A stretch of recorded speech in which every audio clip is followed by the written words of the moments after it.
Sahabat zakat yang dirahmati Allah Subhanahu wa taala, sebagaimana kita ketahui bersama bahwa ibadah zakat adalah ibadah yang sangat penting dan fundamental dalam ajaran Islam.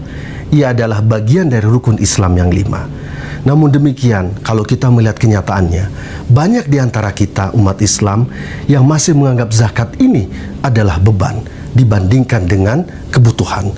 Oleh karena itu, agar kita bisa mengubah mindset atau cara berpikir dari menganggap zakat sebagai sebuah beban untuk kemudian kita ubah menjadi menganggap zakat menjadi sebuah kebutuhan, maka penting untuk kita untuk memahami satu konsep yang disebut dengan maqasiduz zakah, yaitu objektif atau tujuan kenapa Allah dan Rasulnya mensyaratkan ibadah zakat kepada kita.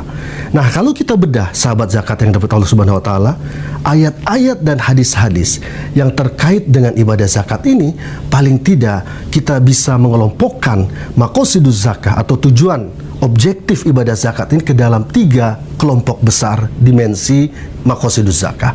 Yang pertama adalah dimensi keimanan, di mana orientasi ibadah zakat ini adalah dalam rangka meningkatkan kualitas keimanan dan ketakwaan kita kepada Allah Subhanahu wa taala.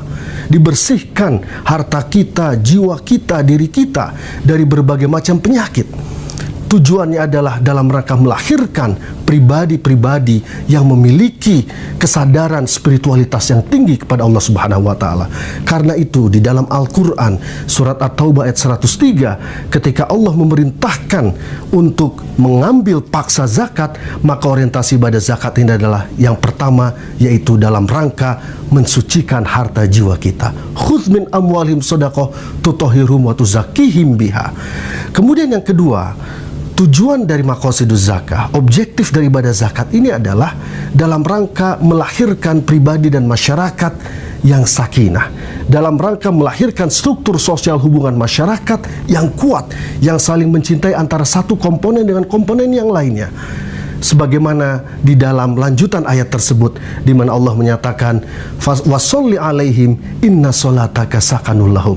Di situ diperintahkan kepada para amil untuk mendoakan para muzaki, yang tujuannya adalah dalam rangka melahirkan kehidupan yang sakinah. Nah, sehingga ketika kita bicara penguatan zakat, maka pada dasarnya orientasi kita adalah bagaimana melahirkan struktur sosial masyarakat yang sakinah, yang saling mencintai antara satu dengan yang lainnya. Dan yang terakhir, dimensi yang ketiga adalah dimensi ekonomi. Di dalam Al-Quran, Allah Subhanahu wa taala telah menyebutkan instrumen zakat sebagai antitesa dari sistem ribawi, karena ternyata instrumen zakat ini juga memiliki potensi ekonomi yang sangat luar biasa.